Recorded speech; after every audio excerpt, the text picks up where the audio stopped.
شروع اللہ کا نام لے کر جو بڑا مہربان نہایت رحم والا ہے۔ اور زمین پر کوئی چلنے پھرنے والا نہیں مگر اس کا رزق اللہ کے ذمے ہے۔ وہ اس کے رہنے کی جگہ کو بھی جانتا ہے اور جہاں سونپا جاتا ہے اسے بھی۔ یہ سب کچھ کتاب روشن میں لکھا ہوا ہے۔ اور وہی تو ہے جس نے آسمانوں اور زمین کو 6 دن میں بنایا اور اس وقت اس کا عرش پانی پر تھا۔ تمہارے پیدا کرنے سے مقصود یہ ہے کہ وہ تم کو آزمائے کہ تم میں عمل کے لحاظ سے کون بہتر ہے۔ اور اے نبی، اگر تم کہو کہ تم لوگ مرنے کے بعد زندہ کر کے اٹھائے جاؤ گے تو کافر کہہ دیں گے کہ یہ تو کھلا جادو ہوا۔ اور اگر ایک مدت معین تک ہم ان سے عذاب روک دیں تو کہیں گے کہ کون سی چیز عذاب کو روکے ہوئے ہے۔ دیکھو، جس روز وہ ان پر واقع ہوگا پھر ٹلنے کا نہیں، اور جس چیز کا یہ مذاق اڑاتے ہیں وہ ان کو گھیر لے گی۔ اور اگر ہم انسان کو اپنے پاس سے نعمت بخشیں پھر اس سے اس کو چھین لے تو نا امید اور ناشکرا ہو جاتا ہے۔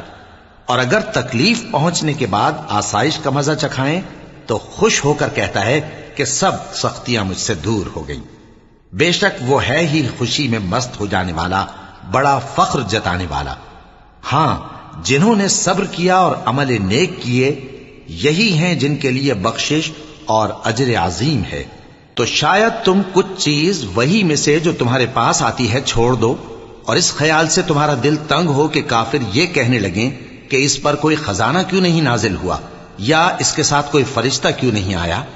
اے نبی، تم تو صرف نصیحت کرنے والے ہو، اور اللہ ہر چیز کا نگہبان ہے۔ کیا یہ لوگ کہتے ہیں کہ اس نے قرآن از خود بنا لیا ہے؟ کہہ دو کہ اگر سچے ہو تو تم بھی ایسی 10 صورتیں بنا لاؤ، اور اللہ کے سوا جس جس کو بلا سکتے ہو بلا بھی لو۔ پس اگر وہ تمہاری بات قبول نہ کریں تو جان لو کہ یہ قرآن اللہ کے علم سے اترا ہے، اور یہ کہ اس کے سوا کوئی معبود نہیں۔ تو کیا تم لوگ اسلام لاتے ہو؟ جو لوگ دنیا کی زندگی اور اس کی زیب و زینت کے طالب ہوں، ہم ان کے اعمال کا بدلہ انہیں دنیا ہی میں دے دیتے ہیں، اور اس میں ان کی حق تلفی نہیں کی جاتی۔ یہ وہ لوگ ہیں جن کے لیے آخرت میں آتش جہنم کے سوا اور کچھ نہیں، اور جو عمل انہوں نے دنیا میں کیے سب برباد، اور جو کچھ یہ کرتے رہے سب ضائع ہوا۔ بھلا جو لوگ اپنے پروردگار کی طرف سے دلیل روشن رکھتے ہوں اور ان کے ساتھ ایک آسمانی گواہ بھی اس کی جانب سے ہو، اور اس سے پہلے موسیٰ کی کتاب ہو جو پیشوا اور رحمت ہے، تو کیا وہ قرآن پر ایمان نہیں لائیں گے؟ یہی لوگ تو اس پر ایمان لاتے ہیں، اور جو کوئی اور فرقوں میں سے اس سے منکر ہو تو اس کا ٹھکانہ آگ ہے۔ تو تم اس قرآن سے شک میں نہ ہونا، یہ تمہارے پروردگار کی طرف سے حق ہے، لیکن اکثر لوگ ایمان نہیں لاتے۔ اور اس سے بڑھ کر ظالم کون ہوگا جو اللہ پر جھوٹ باندھے؟ ایسے لوگ اپنے رب کے سامنے پیش کیے جائیں گے اور گواہ کہیں گے کہ یہی لوگ ہیں جنہوں نے اپنے پروردگار پر جھوٹ بولا تھا۔ سن رکھو کہ ظالموں پر اللہ کی لعنت ہے، جو اللہ کے رستے سے روکتے اور اس میں کجی چاہتی ہیں، اور وہ آخرت کا بھی انکار کرتے ہیں۔ یہ لوگ زمین میں کہیں چھپ کر اللہ کو ہرا نہیں سکتے، اور نہ اللہ کے سوا کوئی ان کا حمایتی ہے۔ اے پیغمبر، ان کو دگنا عذاب دیا جائے گا، کیونکہ یہ شدت کفر سے تمہاری بات نہیں سن سکتے تھے اور نہ تم کو دیکھ سکتے تھے۔ یہی ہیں جنہوں نے اپنے آپ کو خسارے میں ڈالا، اور جو کچھ یہ افترا کیا کرتے تھے ان سے جاتا رہا۔ بلا شبہ یہ لوگ آخرت میں سب سے زیادہ نقصان پانے والے ہیں۔ جو لوگ ایمان لائے اور عمل نیک کیے اور اپنے پروردگار کے آگے عاجزی کی، یہی صاحب جنت ہیں، ہمیشہ اس میں رہیں گے۔ دونوں فریقوں یعنی کافر و مومن کی مثال ایسی ہے جیسے ایک اندھا بہرا ہو اور ایک دیکھتا سنتا۔ بھلا دونوں کا حال یکساں ہو سکتا ہے؟ پھر تم سوچتے کیوں نہیں؟ اور ہم نے نوح کو ان کی قوم کی طرف بھیجا تو انہوں نے ان سے کہا کہ میں تم کو کھول کھول کر ڈر سنانے اور یہ پیغام پہنچانے آیا ہوں کہ اللہ کے سوا کسی کی عبادت نہ کرو، مجھے تمہاری نسبت دردناک عذاب کا خوف ہے۔ تو ان کی قوم کے سردار جو کافر تھے کہنے لگے کہ ہم تم کو اپنے ہی جیسا ایک آدمی دیکھتے ہیں، اور یہ بھی دیکھتے ہیں کہ تمہارے پیرو وہی لوگ ہوئے ہیں جو ہم میں ادنا درجے کے ہیں، اور وہ بھی سطحی رائے سے، اور ہم تم میں اپنے اوپر کسی طرح کی فضیلت نہیں دیکھتے بلکہ تمہیں جھوٹا خیال کرتے ہیں۔ فرمایا کہ اے قوم، دیکھو تو اگر میں اپنے پروردگار کی طرف سے دلیل روشن رکھتا ہوں اور اس نے مجھے اپنے ہاں سے رحمت بخشی ہو جس کی حقیقت تم سے پوشیدہ ہو گئی ہے، تو کیا ہم اس کے لیے تمہیں مجبور کر سکتے ہیں جبکہ تم اس سے ناخوش ہو؟ اور اے قوم، میں اس نصیحت کے بدلے تم سے مال و زر کا مطالبہ تو نہیں کرتا، میرا صلہ تو اللہ کے ذمے ہے، اور جو لوگ ایمان لائے ہیں میں ان کو نکالنے والا بھی نہیں ہوں، وہ تو اپنے پروردگار سے ملنے والے ہیں، لیکن میں دیکھتا ہوں کہ تم لوگ نادانی کر رہے ہو۔ اے میری قوم، اگر میں ان کو نکال دوں تو اللہ کی گرفت سے بچانے کے لیے کون میری مدد کر سکتا ہے؟ بھلا تم غور کیوں نہیں کرتے؟ اور میں نہ تم سے یہ کہتا ہوں کہ میرے پاس اللہ کے خزانے ہیں، اور نہ یہ کہ میں غیب جانتا ہوں، اور نہ یہ کہتا ہوں کہ میں فرشتہ ہوں، اور نہ ان لوگوں کی نسبت جن کو تم حقارت کی نظر سے دیکھتے ہو یہ کہتا ہوں کہ اللہ ان کو بھلائی یعنی اعمال کی جزا نہیں دے گا۔ جو ان کے دلوں میں ہے اسے اللہ خوب جانتا ہے، اگر میں ایسا کہوں تو بے انصافوں میں ہو جاؤں۔ انہوں نے کہا کہ نوح، تم نے ہم سے جھگڑا تو کیا اور جھگڑا بھی بہت کیا، اب اگر تم سچے ہو تو جس چیز سے ہمیں ڈراتے ہو وہ ہم پر لا نازل کرو۔ نوح نے کہا کہ اس عذاب کو تو اللہ ہی چاہے گا تو نازل کرے گا، اور تم اللہ کو کسی طرح ہرا نہیں سکتے، اور اگر میں یہ چاہوں کہ تمہاری خیر خواہی کروں اور اللہ یہ چاہے کہ تمہیں گمراہ رہنے دے تو میری خیر خواہی تم کو کچھ فائدہ نہیں دے سکتی، وہی تمہارا پروردگار ہے اور تمہیں اسی کی طرف لوٹ کر جانا ہے۔ کیا یہ لوگ کہتے ہیں کہ اس پیغمبر نے قرآن اپنے دل سے بنا لیا ہے؟ کہہ دو کہ اگر میں نے دل سے بنا لیا ہے تو میرے گناہ کا وبال مجھ پر، اور جو گناہ تم کرتے ہو اس سے میں بری الذمہ ہوں۔ اور نوح کی طرف وحی کی گئی کہ تمہاری قوم میں جو لوگ ایمان لا چکے ان کے سوا اور کوئی ایمان نہیں لائے گا، تو جو کام یہ کر رہے ہیں ان کی وجہ سے غم نہ کھاؤ، اور ایک کشتی ہمارے حکم سے ہمارے سامنے بناؤ، اور جو لوگ ظالم ہیں ان کے بارے میں مجھ سے کچھ نہ کہنا، کیونکہ وہ ضرور غرق کر دیے جائیں گے۔ اور نوح نے کشتی بنانا شروع کر دی، اور جب ان کی قوم کے سردار ان کے پاس سے گزرتے تو ان سے تمسخر کرتے۔ وہ کہتے کہ اگر تم ہم سے تمسخر کرتے ہو تو جس طرح تم ہم سے تمسخر کرتے ہو اسی طرح ایک وقت ہم بھی تم سے تمسخر کریں گے، اور تم کو جلد معلوم ہو جائے گا کہ کس پر عذاب آتا ہے جو اسے رسوا کرے گا، اور کس پر ہمیشہ کا عذاب نازل ہوتا ہے۔ یہاں تک کہ جب ہمارا حکم آ پہنچا اور تنور جوش مارنے لگا تو ہم نے نوح کو حکم دیا کہ ہر قسم کے پالتو جانوروں میں سے جوڑا جوڑا یعنی ایک ایک نر اور ایک ایک مادہ لے لو، اور جس شخص کی نسبت حکم ہو چکا ہے کہ ہلاک ہو جائے گا اس کو چھوڑ کر اپنے گھر والوں کو اور جو ایمان لایا ہو اس کو کشتی میں سوار کر لو۔ اور ان کے ساتھ ایمان بہت ہی کم لوگ لائے تھے۔ نوح نے کہا کہ اللہ کا نام لے کر کہ اسی کے کرم سے اس کا چلنا اور ٹھہرنا ہے، اس میں سوار ہو جاؤ، بے شک میرا پروردگار بخشنے والا ہے، مہربان ہے۔ اور وہ ان کو لے کر طوفان کی لہروں میں چلنے لگی۔ لہریں کیا تھیں؟ گویا پہاڑ تھے۔ اس وقت نوح نے اپنے بیٹے کو جو کشتی سے الگ تھا پکارا کہ بیٹا ہمارے ساتھ سوار ہو جا اور کافروں میں شامل نہ ہو۔ اس نے کہا کہ میں ابھی پہاڑ سے جا لگوں گا، وہ مجھے پانی سے بچا لے گا۔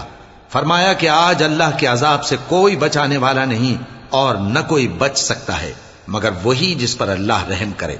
اتنے میں دونوں کے درمیان لہر حائل ہو گئی اور وہ ڈوب کر رہ گیا، اور حکم دیا گیا کہ اے زمین اپنا پانی نگل جا اور اے آسمان تھم جا، اور پانی خشک ہو گیا اور کام تمام کر دیا گیا، اور کشتی کوہ جودی پر جا ٹھہری، اور کہہ دیا گیا کہ بے انصاف لوگوں پر لعنت۔ اور نوح نے اپنے پروردگار کو پکارا اور کہا کہ پروردگار، میرا بیٹا بھی میرے گھر والوں میں ہے، تو اس کو بھی نجات دے، تیرا وعدہ سچا ہے اور تو بہترین حاکم ہے۔ اللہ نے فرمایا کہ اے نوح، وہ تیرے گھر والوں میں نہیں ہے، وہ تو سراسر بدعمل ہے، تو جس چیز کی تم کو حقیقت معلوم نہیں اس کے بارے میں مجھ سے درخواست ہی نہ کرو، اور میں تم کو نصیحت کرتا ہوں کہ نادان نہ بنو۔ نوح نے کہا پروردگار، میں تجھ سے پناہ مانگتا ہوں کہ ایسی چیز کی تجھ سے درخواست کروں جس کی حقیقت مجھے معلوم نہیں، اور اگر تو مجھے نہیں بخشے گا اور مجھ پر رحم نہیں فرمائے گا تو میں تباہ ہو جاؤں گا۔ حکم ہوا کہ نوح ہماری طرف سے سلامتی اور برکتوں کے ساتھ جو تم پر اور تمہارے ساتھ کی جماعتوں پر نازل کی گئی ہیں اتر آؤ، اور کچھ اور جماعتیں ہوں گی جن کو ہم دنیا کے فوائد سے بہرہ مند کریں گے، پھر ان کو ہماری طرف سے عذاب علیم پہنچے گا۔ یہ حالات غیب کی خبروں میں سے ہیں جو ہم تمہاری طرف بھیجتے ہیں، اور اس سے پہلے نہ تم ہی ان کو جانتے تھے اور نہ تمہاری قوم ہی ان سے واقف تھی، تو صبر کرو کہ انجام پرہیزگاروں ہی کا بھلا ہے۔ اور ہم نے قوم عاد کی طرف ان کے بھائی ہود کو بھیجا۔ انہوں نے کہا، اے میری قوم، اللہ ہی کی عبادت کرو، اس کے سوا تمہارا کوئی معبود نہیں۔ تم شرک کر کے اللہ پر محض بہتان باندھتے ہو۔ میری قوم، میں اس واعظ و نصیحت کا تم سے کچھ صلہ نہیں مانگتا، میرا صلہ تو اس کے ذمے ہے جس نے مجھے پیدا کیا، بھلا تم سمجھتے کیوں نہیں؟ اور اے قوم، اپنے پروردگار سے بخشش مانگو، پھر اس کے آگے توبہ کرو، وہ تم پر آسمان سے موسلا دھار بارش برسائے گا اور تمہاری طاقت پر طاقت بڑھائے گا، اور دیکھو گناہگار بن کر روگردانی نہ کرو۔ وہ بولے، ہود، تم ہمارے پاس کوئی دلیل ظاہر نہیں لائے، اور ہم صرف تمہارے کہنے سے نہ اپنے معبودوں کو چھوڑنے والے ہیں اور نہ تم پر ایمان لانے والے ہیں۔ ہم تو یہ سمجھتے ہیں کہ ہمارے کسی معبود نے تمہیں تکلیف پہنچا کر دیوانہ کر دیا ہے۔ انہوں نے کہا کہ میں اللہ کو گواہ کرتا ہوں اور تم بھی گواہ رہو کہ جن کو تم اللہ کا شریک بناتے ہو میں ان سے بیزار ہوں، یعنی جن کی اللہ کے سوا عبادت کرتے ہو، تو تم سب مل کر میرے بارے میں جو تدبیر کرنی چاہو کر لو اور مجھے مہلت نہ دو۔ میں اللہ پر جو میرا اور تمہارا سب کا پروردگار ہے بھروسہ رکھتا ہوں۔ زمین پر جو چلنے پھرنے والا ہے وہ اللہ کے قبضہ قدرت میں ہے، بے شک میرا پروردگار سیدھے رستے پر ہے۔ اب اگر تم روگردانی کرو گے تو جو پیغام میرے ذریعے تمہاری طرف بھیجا گیا ہے وہ میں نے تمہیں پہنچا دیا ہے، اور میرا پروردگار تمہاری جگہ اور لوگوں کو لا بسائے گا، اور تم اللہ کا کچھ بھی نہیں بگاڑ سکو گے۔ میرا پروردگار تو ہر چیز پر نگہبان ہے۔ اور جب ہمارا حکم عذاب آ پہنچا تو ہم نے ہود کو اور جو لوگ ان کے ساتھ ایمان لائے تھے ان کو اپنی مہربانی سے بچا لیا اور انہیں عذاب شدید سے نجات دی۔ یہ وہی قوم عاد ہے جس نے اللہ کی نشانیوں سے انکار کیا اور اس کے پیغمبروں کی نافرمانی کی اور ہر سرکش و متکبر کا کہا مانا، اور اس دنیا میں بھی لعنت ان کے پیچھے لگی رہی اور قیامت کے دن بھی لگی رہے گی۔ دیکھو، قوم عاد نے اپنے پروردگار سے کفر کیا، اور سن رکھو قوم عاد پر پھٹکار ہے جو ہود کی قوم تھی۔ اور قوم سمود کی طرف ان کے بھائی صالح کو بھیجا تو انہوں نے کہا، اے قوم، اللہ ہی کی عبادت کرو، اس کے سوا تمہارا کوئی معبود نہیں۔ اسی نے تم کو زمین سے پیدا کیا اور اس میں آباد کیا، تو اس سے مغفرت مانگو اور اس کے آگے توبہ کرو، بے شک میرا پروردگار نزدیک بھی ہے اور دعا کا قبول کرنے والا بھی ہے۔ انہوں نے کہا کہ صالح، اس سے پہلے ہم تم سے کئی طرح کی امیدیں رکھتے تھے، اب وہ منقطع ہو گئی۔ کیا تم ہم کو ان چیزوں سے منع کرتے ہو جن کو ہمارے بزرگ پوجتے آئے ہیں؟ اور جس بات کی طرف تم ہمیں بلاتے ہو اس کی طرف سے ہم بڑے بھاری شک میں ہیں۔ صالح نے کہا، اے میری قوم، بھلا دیکھو تو، اگر میں اپنے پروردگار کی طرف سے کھلی دلیل پر ہوں اور اس نے مجھے اپنے ہاتھ سے نبوت کی نعمت بخشی ہو، تو اگر میں اللہ کی نافرمانی کروں تو اس کے سامنے میری کون مدد کرے گا؟ تم تو کفر کی باتوں سے میرا نقصان ہی کرتے ہو۔ اور یہ بھی کہا کہ اے قوم، یہ اللہ کی اونٹنی تمہارے لیے ایک نشانی یعنی معجزہ ہے، تو اس کو چھوڑ دو کہ اللہ کی زمین میں جہاں چاہے چرتی پھرے، اور اس کو کسی طرح کی تکلیف نہ دینا، ورنہ تمہیں جلد عذاب آ پکڑے گا۔ مگر انہوں نے اس کو کاٹ ڈالا تو صالح نے کہا کہ اپنے گھروں میں 3 دن اور فائدے اٹھا لو، یہ وعدہ ہے کہ جھوٹا نہ ہوگا۔ پس جب ہمارا حکم آ گیا تو ہم نے صالح کو اور جو لوگ ان کے ساتھ ایمان لائے تھے ان کو اپنی مہربانی سے بچا لیا اور اس دن کی رسوائی سے محفوظ رکھا۔ بے شک تمہارا پروردگار طاقتور ہے، زبردست ہے۔ اور جن لوگوں نے ظلم کیا تھا ان کو چنگھاڑ کی صورت میں عذاب نے آ پکڑا تو وہ اپنے گھروں میں اوندھے پڑے رہ گئے، گویا کبھی ان میں بسے ہی نہ تھے۔ سن رکھو کہ قوم سمود نے اپنے پروردگار سے کفر کیا، اور سن رکھو قوم سمود پر پھٹکار ہے۔ اور ہمارے فرشتے ابراہیم کے پاس بشارت لے کر آئے تو سلام کہا، انہوں نے بھی جواب میں سلام کہا۔ ابھی کچھ وقفہ نہیں ہوا تھا کہ ابراہیم ایک بھنا ہوا بچڑا لے آئے۔ پھر جب دیکھا کہ ان کے ہاتھ کھانے کی طرف نہیں بڑھتے، یعنی وہ کھانا نہیں کھاتے، تو ان کو اجنبی سمجھ کر دل میں خوف کیا۔ فرشتوں نے کہا کہ خوف نہ کیجیے، ہم قوم لوط کی طرف ان کے ہلاک کرنے کو بھیجے گئے ہیں۔ اور ابراہیم کی بیوی جو پاس کھڑی تھی ہنس پڑی۔ تو ہم نے اس کو اسحاق کی اور اسحاق کے بعد یعقوب کی خوشخبری دی۔ اس نے کہا اے میرے بچہ ہوگا، میں تو بڑھیا ہوں اور یہ میرے میاں بھی بوڑھے ہیں، یہ تو بڑی عجیب بات ہے۔ انہوں نے کہا کیا تم اللہ کی قدرت سے تعجب کرتی ہو؟ اے اہل بیت، تم پر اللہ کی رحمت اور اس کی برکتیں ہیں، وہ لائق تعریف ہے، بڑا ہے۔ پھر جب ابراہیم سے خوف جاتا رہا اور ان کو خوشخبری بھی مل گئی تو قوم لوط کے بارے میں لگے ہم سے بحث کرنے۔ بے شک ابراہیم بڑے تحمل والے، نرم دل اور رجوع کرنے والے تھے۔ اے ابراہیم، اس بات کو جانے دو، تمہارے پروردگار کا حکم آ پہنچا ہے اور ان لوگوں پر عذاب آنے والا ہے جو کبھی نہیں ٹلنے کا۔ اور جب ہمارے فرشتے لوط کے پاس آئے تو وہ ان کے آنے سے غمناک اور تنگ دل ہوئے اور کہنے لگے کہ آج کا دن بڑی مشکل کا دن ہے۔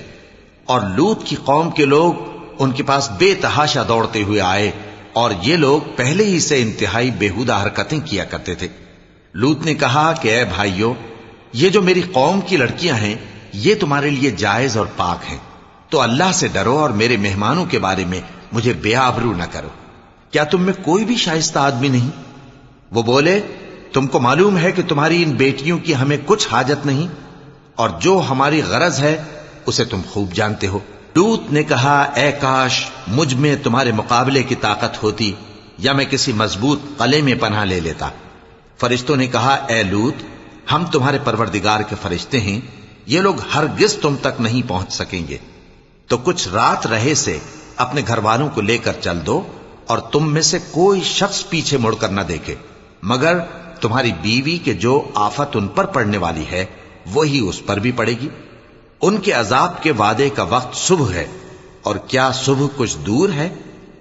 پھر جب ہمارا حکم آیا ہم نے اس بستی کو الٹ کر نیچے اوپر کر دیا اور ان پر پتھر کی تہ بتہ کنکریاں برسائیں جن پر تمہارے پروردگار کے ہاں سے نشان کیے ہوئے تھے، اور وہ بستی ان ظالموں سے کچھ دور نہیں۔ اور مدین کی طرف ان کے بھائی شعیب کو بھیجا تو انہوں نے کہا کہ اے قوم، اللہ ہی کی عبادت کرو کہ اس کے سوا تمہارا کوئی معبود نہیں، اور ناپ اور تول میں کمی نہ کیا کرو، میں تو تم کو آسودہ حال دیکھتا ہوں، اور اگر تم ایمان نہ لاؤ گے تو مجھے تمہارے بارے میں ایک ایسے دن کے عذاب کا خوف ہے جو تم کو گھیر کر رہے گا۔ اور اے میری قوم، ناپ اور تول انصاف کے ساتھ پوری پوری کیا کرو، اور لوگوں کو ان کی چیزیں کم نہ دیا کرو، اور زمین میں خرابی کرتے نہ پھرو۔ اگر تم کو میرے کہنے کا یقین ہو تو اللہ کا دیا ہوا نفع ہی تمہارے لیے بہتر ہے، اور میں تمہارا نگہبان نہیں ہوں۔ انہوں نے کہا اے شعیب، کیا تمہاری نماز تمہیں یہ سکھاتی ہے کہ جن کو ہمارے باپ دادا پوجتے آئے ہیں ہم ان کو ترک کر دیں، یا اپنے مال میں تصرف کرنا چاہیں تو نہ کریں؟ تم تو بڑے نرم دل اور بڑے سیدھے ہو۔ انہوں نے کہا کہ اے قوم، دیکھو تو اگر میں اپنے پروردگار کی طرف سے دلیل روشن پر ہوں اور اس نے اپنے ہاں سے مجھے نیک روزی دی ہو تو کیا میں اپنا فرض ادا نہ کروں؟ اور میں نہیں چاہتا کہ جس بات سے میں تمہیں منع کروں خود اس کو کرنے لگوں۔ میں تو جہاں تک مجھ سے ہو سکے تمہارے معاملات کی اصلاح چاہتا ہوں، اور اس بارے میں مجھے توفیق کا ملنا اللہ ہی کے فضل سے ہے۔ میں اسی پر بھروسہ رکھتا ہوں اور اسی کی طرف رجوع کرتا ہوں۔ اور اے قوم، میری مخالفت تم سے کوئی ایسا کام نہ کرا دے کہ جیسی مصیبت نوح کی قوم یا ہود کی قوم یا صالح کی قوم پر واقع ہوئی تھی ویسی ہی مصیبت تم پر واقع ہو۔ اور لوط کی قوم کا زمانہ تو تم سے کچھ دور نہیں، اور اپنے پروردگار سے بخشش مانگو اور اس کے آگے توبہ کرو، بے شک میرا پروردگار بڑا مہربان ہے، بہت محبت کرنے والا ہے۔ انہوں نے کہا کہ شعیب، تمہاری بہت سی باتیں ہماری سمجھ میں نہیں آتی، اور ہم دیکھتے ہیں کہ تم ہم میں کمزور بھی ہو، اور اگر تمہارے بھائی بند نہ ہوتے تو ہم تم کو سنسار کر دیتے، اور تم ہم پر کسی طرح بھی غالب نہیں ہو۔ انہوں نے کہا کہ اے قوم، کیا میرے بھائی بندوں کا دباؤ تم پر اللہ سے زیادہ ہے، اور اس کو تم نے پیٹھ پیچھے ڈال رکھا ہے؟ میرا پروردگار تو تمہارے سب اعمال کا احاطہ کیے ہوئے ہے۔ اور اے قوم، تم اپنی جگہ کام کیے جاؤ، میں اپنی جگہ کام کیے جاتا ہوں، تم کو ان قریب معلوم ہو جائے گا کہ رسوا کرنے والا عذاب کس پر آتا ہے اور جھوٹا کون ہے۔ اور تم بھی انتظار کرو، میں بھی تمہارے ساتھ انتظار کرتا ہوں۔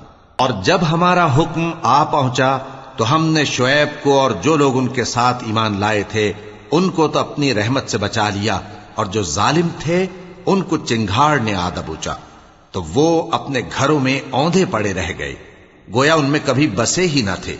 سن رکھو کہ مدین پر ویسی ہی پھٹکار ہے جیسی سمود پر پھٹکار تھی، اور ہم نے موسیٰ کو اپنی نشانیاں اور دلیل روشن دے کر بھیجا فرعون اور اس کے سرداروں کی طرف، تو وہ فرعون ہی کے حکم پر چلتے رہے، حالانکہ فرعون کا حکم درست نہیں تھا۔ وہ قیامت کے دن اپنی قوم کے آگے آگے چلے گا، پھر ان کو دوزخ میں جا اتارے گا، اور جس مقام پر وہ اتارے جائیں گے وہ برا ہے۔ اور اس جہان میں بھی لعنت ان کے پیچھے لگا دی گئی، اور قیامت کے دن بھی پیچھے لگی رہے گی۔ جو انعام ان کو ملا ہے برا ہے۔ یہ پرانی بستیوں کے تھوڑے سے حالات ہیں جو ہم تم سے بیان کرتے ہیں، ان میں سے بعض تو باقی ہیں اور بعض تہس نہس ہو گئیں۔ اور ہم نے ان لوگوں پر ظلم نہیں کیا بلکہ انہوں نے خود اپنے اوپر ظلم کیا۔ غرض جب تمہارے پروردگار کا حکم آ پہنچا تو جن معبودوں کو وہ اللہ کے سوا پکارا کرتے تھے وہ ان کے کچھ بھی کام نہ آئے، اور بربادی کے سوا انہیں اور کچھ نہ دے سکے۔ اور تمہارا پروردگار جب نافرمان بستیوں کو پکڑا کرتا ہے تو اس کی پکڑ اسی طرح کی ہوتی ہے، بے شک اس کی پکڑ دکھ دینے والی سخت ہے۔ ان قصوں میں اس شخص کے لیے جو عذاب آخرت سے ڈرے عبرت ہے۔ یہ وہ دن ہوگا جس میں سب اکٹھے کیے جائیں گے، اور یہی وہ دن ہوگا جس میں سب اللہ کے روبرو حاضر کیے جائیں گے، اور ہم اس کے لانے میں ایک وقت معین تک تاخیر کر رہے ہیں۔ جس روز وہ آ جائے گا تو کوئی شخص اللہ کے حکم کے بغیر بول بھی نہیں سکے گا۔ پھر ان میں سے کچھ بدبخت ہوں گے اور کچھ نیک بخت۔ تو جو بدبخت ہوں گے وہ دوزخ میں ڈال دیے جائیں گے، اس میں ان کو چلانا اور دھاڑنا ہوگا۔ جب تک آسمان و زمین ہیں وہ اسی میں رہیں گے مگر جتنا تمہارا پروردگار چاہے، بے شک تمہارا پروردگار جو چاہتا ہے کر دیتا ہے۔ اور جو نیک بخت ہوں گے وہ بہشت میں داخل کیے جائیں گے، اور جب تک آسمان اور زمین ہیں ہمیشہ اسی میں رہیں گے مگر جتنا تمہارا پروردگار چاہے۔ یہ اللہ کی بخشش ہے جو کبھی منقطع نہیں ہوگی۔ تو یہ لوگ جو غیر اللہ کی پرستش کرتے ہیں اس سے تم شک میں نہ پڑنا، یہ اسی طرح پرستش کرتے ہیں جس طرح پہلے سے ان کے باپ دادا پرستش کرتے آئے ہیں، اور ہم ان کو ان کا حصہ پورا پورا بغیر کچھ کم کیے دینے والے ہیں۔ اور ہم نے موسیٰ کو کتاب دی تو اس میں اختلاف کیا گیا، اور اگر تمہارے پروردگار کی طرف سے ایک بات پہلے نہ ہو چکی ہوتی تو ان میں فیصلہ کر دیا جاتا، اور وہ تو اس کی طرف سے بڑے بھاری شک میں پڑے ہوئے ہیں۔ اور تمہارا پروردگار ان سب کو قیامت کے دن ان کے اعمال کا پورا پورا بدلہ دے گا، بے شک جو عمل یہ کرتے ہیں وہ اس سے واقف ہے۔ تو اے پیغمبر، جیسا تم کو حکم ہوتا ہے اس پر تم اور جو لوگ تمہارے ساتھ تائب ہوئے ہیں قائم رہو، اور حد سے تجاوز نہ کرنا، وہ تمہارے سب اعمال کو دیکھ رہا ہے۔ اور مسلمانوں، جو لوگ ظالم ہیں ان کی طرف مائل نہ ہونا، نہیں تو تمہیں بھی دوزخ کی آگ آ لپٹے گی، اور اللہ کے سوا تمہارے کوئی دوست نہیں ہوں گے، پھر تمہیں کوئی مدد بھی نہ ملے گی۔ اور دن کے دونوں سروں یعنی صبح اور شام کے اوقات میں اور رات کی چند ساعتوں میں نماز پڑھا کرو، کچھ شک نہیں کہ نیکیاں گناہوں کو دور کر دیتی ہیں۔ یہ ان کے لیے نصیحت ہے جو نصیحت قبول کرنے والے ہیں۔ اور صبر کیے رہو کہ اللہ نیکوکاروں کا اجر ضائع نہیں کرتا۔ تو جو امتیں تم سے پہلے گزر چکی ہیں ان میں ایسے ہوش مند کیوں نہ ہوئے جو ملک میں خرابی کرنے سے روکتے؟ ہاں، ایسے تھوڑے سے تھے جن کو ہم نے ان میں سے نجات بخشی، اور جو ظالم تھے وہ انہی باتوں کے پیچھے لگے رہے جن میں عیش و آرام تھا، اور وہ گناہوں میں ڈوبے ہوئے تھے۔ اور تمہارا پروردگار ایسا نہیں ہے کہ بستیوں کو جبکہ وہاں کے باشندے نیکوکار ہوں از راہ ظلم تباہ کر دے۔ اور اگر تمہارا پروردگار چاہتا تو تمام لوگوں کو ایک ہی جماعت کر دیتا، اور وہ برابر اختلاف کرتے رہیں گے، مگر جن پر تمہارا پروردگار رحم فرمائے، اور اسی لیے اس نے ان کو پیدا کیا ہے۔ اور تمہارے پروردگار کا قول پورا ہو گیا کہ میں دوزخ کو جنوں اور انسانوں سب سے بھر دوں گا۔ اور اے نبی اور پیغمبروں کے وہ سب حالات جو ہم تم سے بیان کرتے ہیں ان سے ہم تمہارے دل کو جمائے رکھتے ہیں، اور ان حالات میں تمہارے پاس حق پہنچ گیا اور یہ مومنوں کے لیے نصیحت اور عبرت ہے۔ اور جو لوگ ایمان نہیں لائے ان سے کہہ دو کہ تم اپنی جگہ عمل کیے جاؤ، ہم اپنی جگہ عمل کیے جاتے ہیں، اور نتیجہ اعمال کا تم بھی انتظار کرو، ہم بھی انتظار کرتے ہیں۔ اور آسمانوں اور زمین کی چھپی چیزوں کا علم اللہ ہی کو ہے، اور تمام معاملات اسی کی طرف رجوع کیے جائیں گے، تو اسی کی عبادت کرو اور اسی پر بھروسہ رکھو۔ اور جو کچھ تم لوگ کر رہے ہو تمہارا پروردگار اس سے بے خبر نہیں۔ شروع اللہ کا نام لے کر جو بڑا مہربان نہایت رحم والا ہے۔ الف لام را، یہ کتاب روشن کی آیتیں ہیں۔ ہم نے اس قرآن کو عربی میں نازل کیا ہے تاکہ تم لوگ سمجھ سکو۔ اے پیغمبر، ہم اس قرآن کے ذریعے سے جو ہم نے تمہاری طرف بھیجا ہے تمہیں ایک نہایت اچھا قصہ سناتے ہیں، اور تم اس سے پہلے بے خبر تھے۔ جب یوسف نے اپنے والد سے کہا کہ ابا، میں نے خواب میں 11 ستاروں اور سورج اور چاند کو دیکھا ہے، دیکھتا کیا ہوں کہ وہ مجھے سجدہ کر رہی ہیں۔ انہوں نے کہا کہ بیٹا، اپنے خواب کا ذکر اپنے بھائیوں سے نہ کرنا، نہیں تو وہ تمہارے حق میں کوئی چال چلیں گے۔ کچھ شک نہیں کہ شیطان انسان کا کھلا دشمن ہے، اور اسی طرح اللہ تمہیں برگزیدہ و ممتاز کرے گا اور خواب کی باتوں کی تعبیر کا علم سکھائے گا۔ اور جس طرح اس نے اپنی نعمت پہلے تمہارے دادا پر دادا ابراہیم اور اسحاق پر پوری کی تھی، اسی طرح تم پر اور اولاد یعقوب پر پوری کرے گا۔ بے شک تمہارا پروردگار سب کچھ جاننے والا ہے، حکمت والا ہے۔ ہاں، یوسف اور ان کے بھائیوں کے قصے میں پوچھنے والوں کے لیے بہت سی نشانیاں ہیں۔ جب انہوں نے آپس میں تذکرہ کیا کہ یوسف اور اس کا بھائی ابا کو ہم سے زیادہ پیارے ہیں، حالانکہ ہم جماعت کی جماعت ہیں، کچھ شک نہیں کہ ابا کھلی غلطی پر ہیں۔ یوسف کو یا تو جان سے مار ڈالو یا کسی ملک میں پھینک آؤ، پھر ابا کی توجہ صرف تمہاری طرف ہو جائے گی، اور اس کے بعد تم نیک لوگوں میں ہو جاؤ گے۔ ان میں سے ایک کہنے والے نے کہا کہ یوسف کو جان سے نہ مارو، کسی اندھے کنویں میں ڈال دو کہ کوئی راہگیر اسے نکال کر کسی دوسرے ملک میں لے جائے گا۔ اگر تم کو کرنا ہی ہے تو یوں کرو۔ یہ مشورہ کر کے وہ اپنے والد سے کہنے لگے کہ ابا جان، کیا سبب ہے کہ آپ یوسف کے بارے میں ہمارا اعتبار نہیں کرتے، حالانکہ ہم اس کے خیر خواہ ہیں؟ کل اسے ہمارے ساتھ بھیج دیجئے کہ خوب میوے کھائے اور کھیلے کودے، ہم اس کے نگہبان ہیں۔ انہوں نے کہا کہ یہ امر مجھے غمناک کیے دیتا ہے کہ تم اسے لے جاؤ، یعنی وہ مجھ سے جدا ہو جائے، اور مجھے یہ بھی خوف ہے کہ تم کھیل میں اس سے غافل ہو جاؤ اور اسے بھیڑیا کھا جائے۔ وہ کہنے لگے کہ اگر ہماری موجودگی میں کہ ہم ایک طاقتور جماعت ہیں اسے بھیڑیا کھا گیا تو ہم بڑے نقصان میں پڑ گئے۔ غرض جب وہ اس کو لے گئے اور اس بات پر اتفاق کر لیا کہ اس کو اندھے کنویں میں ڈال دیں، اور ہم نے یوسف کی طرف وحی بھیجی کہ ایک وقت ایسا آئے گا کہ تم انہیں ان کے اس سلوک سے آگاہ کرو گے، اور ان کو اس وحی کی کچھ خبر نہ ہوگی۔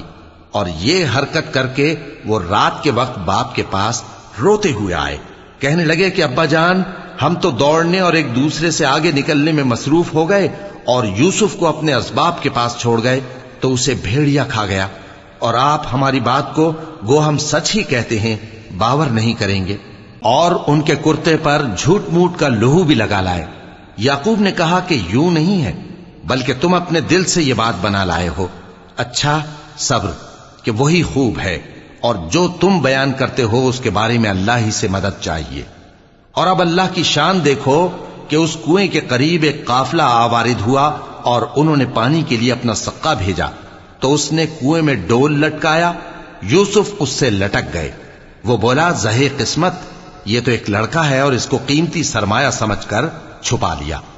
اور جو کچھ وہ کرتے تھے اللہ کو خوب معلوم تھا، اور انہوں نے اس کو تھوڑی سی قیمت یعنی مادود چند درہموں پر بیچ ڈالا، اور وہ اس سے بیزار ہو رہے تھے۔ اور مصر میں جس شخص نے اس کو خریدا، اس نے اپنی بیوی سے جس کا نام زلیخا تھا کہا کہ اس کو عزت و اکرام سے رکھو، عجب نہیں کہ یہ ہمیں فائدہ دے یا ہم اسے بیٹا بنا لیں۔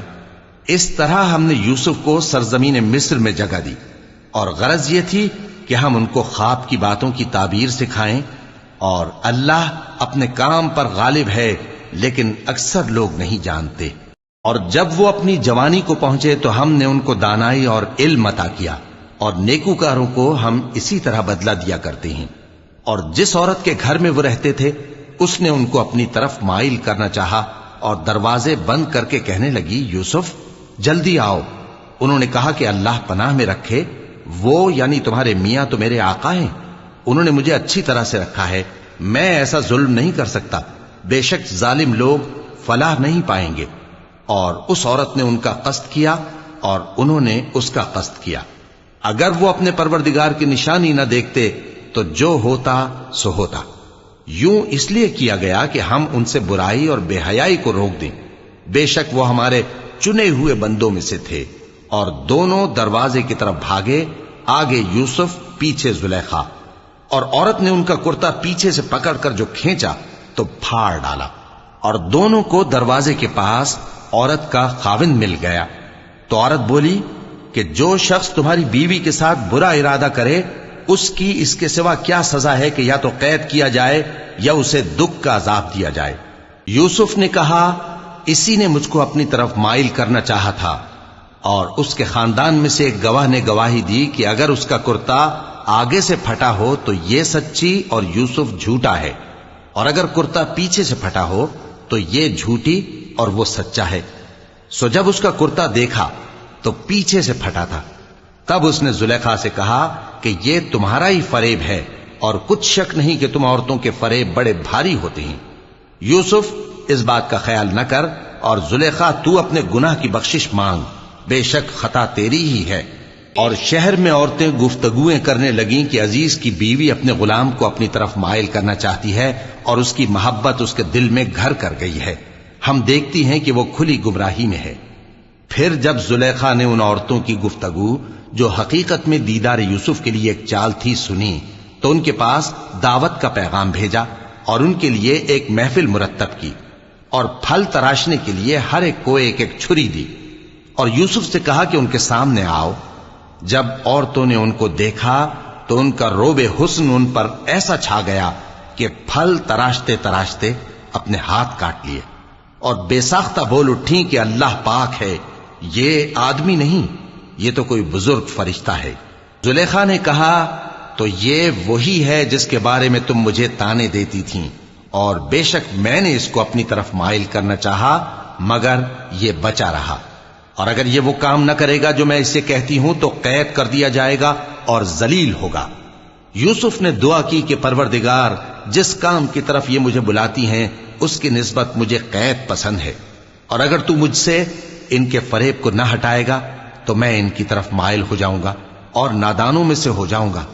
پس ان کے رب نے ان کی دعا قبول کر لی اور ان سے عورتوں کا داؤں ٹال دیا، بے شک وہی تو سننے والا ہے، جاننے والا ہے۔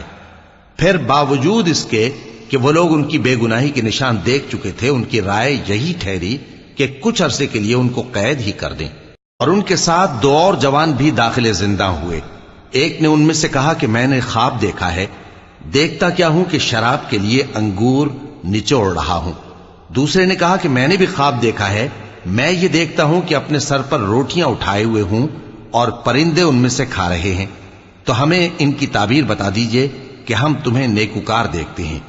یوسف نے کہا کہ جو کھانا تم کو ملنے والا ہے وہ آنے نہیں پائے گا کہ میں اس سے پہلے تم کو اس کی تعبیر بتا دوں گا۔ یہ ان باتوں میں سے ہے جو میرے پروردگار نے مجھے سکھائی ہیں۔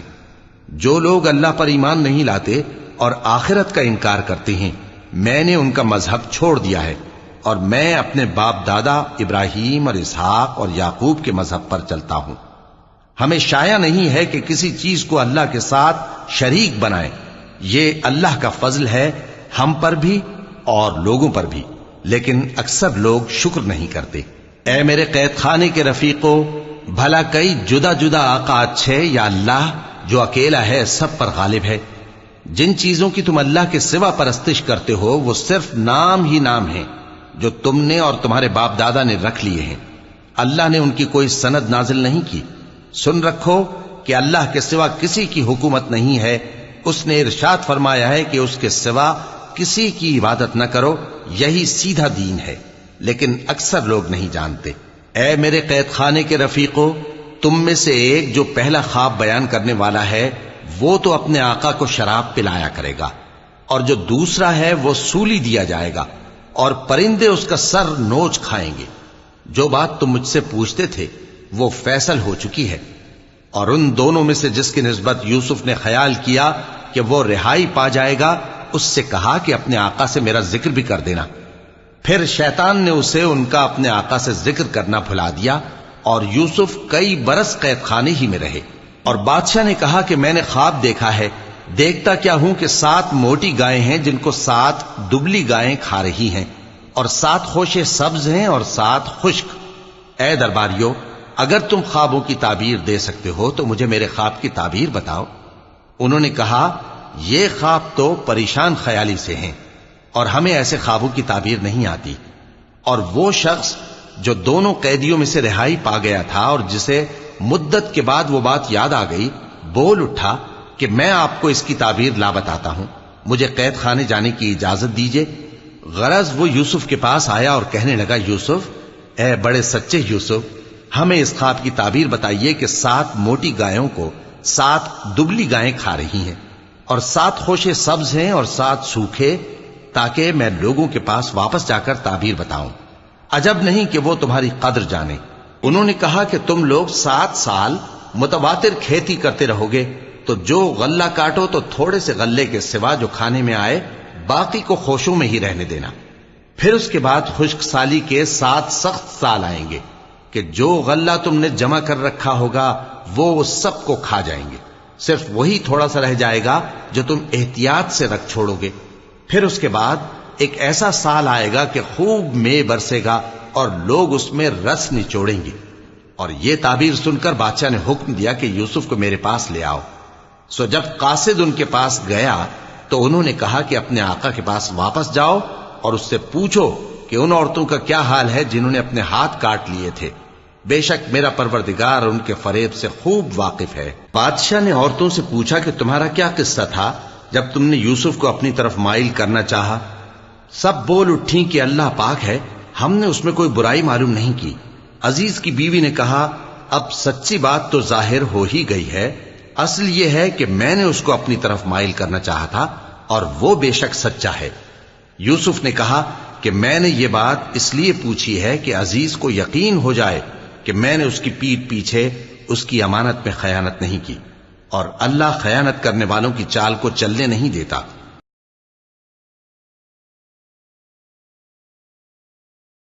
مولاي صل وسلم دائما أبدا على حبيبك خير الخلق كلهم